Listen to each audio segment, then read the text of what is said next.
Last week, Diablo 3 breaks sales records and has launch issues. The developer for Kingdoms of Amalur are in serious financial trouble. EA and Activision settle a lawsuit. The upcoming South Park game gets a delay, and more discounted Wii games are on the way. I'm Handsome Tom, and this is the Game Heroes Weekly News. Last week, one of the most anticipated games of the last decade, Diablo 3 finally shipped. As you might expect, sales have been huge for the developer Blizzard Entertainment. In the first 24 hours, 3.5 million units of Diablo were sold and over 6.3 million units in the first week.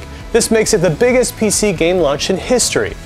Even with amazing sales and review scores, the games have seen its share of issues. One feature that was expected to launch May 22nd, the in-game auction house, has been delayed. In case you don't know, the auction house feature lets you sell the rare items you pick up in the game to other players for either in-game gold or even real money. No reason has been given for the delay or when it'll be actually launching, but I think Blizzard has other problems they need to address first besides this feature. For several days after the launch of Diablo 3, servers has been up and down, specifically due to user traffic. The game needs a consistent internet connection in order to play it even in single player. Blizzard has since apologized to players for the game's connection problems, saying they weren't prepared for the huge launch of the game. This just goes to show you how always-on DRM can be a poor choice. Hopefully other developers will take note when launching a much-anticipated PC game. 38 Studios, the developers of the Kingdoms of Amalur, seems to be in huge financial trouble.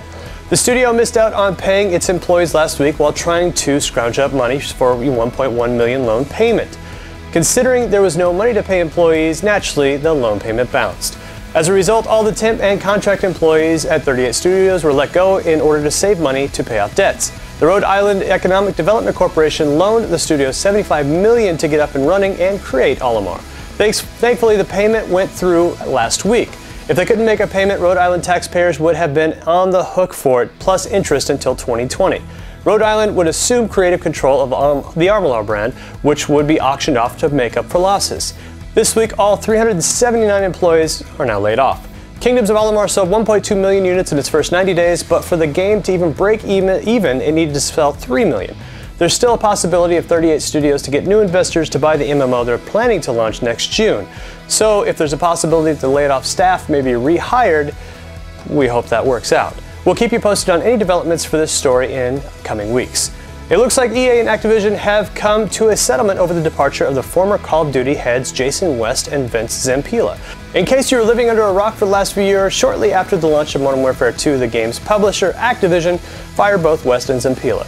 Shortly after, the duo were signed by EA and proceeded to sue Activision for wrongful termination and unpaid royalties. Activision proceeded with a counter lawsuit against West, Zampella, and EA, who were accused of secretly recruiting the pair while they were still at Activision. No news on what the settlement was between EA and Activision. However, the trial between West and Zampella versus Activision is still on, which is scheduled to hit courts May 29th. Expect more news on this trial in the coming weeks, as it's expected to be a heated affair. Earlier this year, developer Obsidian Entertainment, the same group who made Fallout New Vegas, announced they're working on a South Park RPG. The game was expected to launch sometime in the fall. Well, it looks like we're going to have to wait a little longer, as the game has been pushed back to 2013. No reason was given for the delay, but both Obsidian and publisher THQ were hit with layoffs recently. THQ themselves have been in a lot of financial hot water recently, which could cause more problems for the South Park RPG's release in the future. Hopefully things will be smooth in the future. And I'm not going to lie, from the sounds of it, the game looks like a lot of fun. 2 more Wii games will be joining the Nintendo Selects collection line. Both the Wii version of Pikmin 2 and Mario Power Tennis will be joining the Greatest Hit collection and will be getting the usual price drop at $20 starting June 10th. Along with that announcement came more price drops for a couple of other popular Wii games. Both Super Smash Bros. Brawl and Donkey Kong Country Returns will be sold for $30 in stores starting June 10th. That's not too shabby. With the Wii U's launch just around the corner, expect to see more price drops for popular Wii titles. If you own a Wii, we highly recommend you pick up some of these games, especially Donkey Kong Country Returns. That game is pure awesome. For more kick-ass content, please check out thegameheroes.com. I'm Handsome Tom. We'll see you again next week.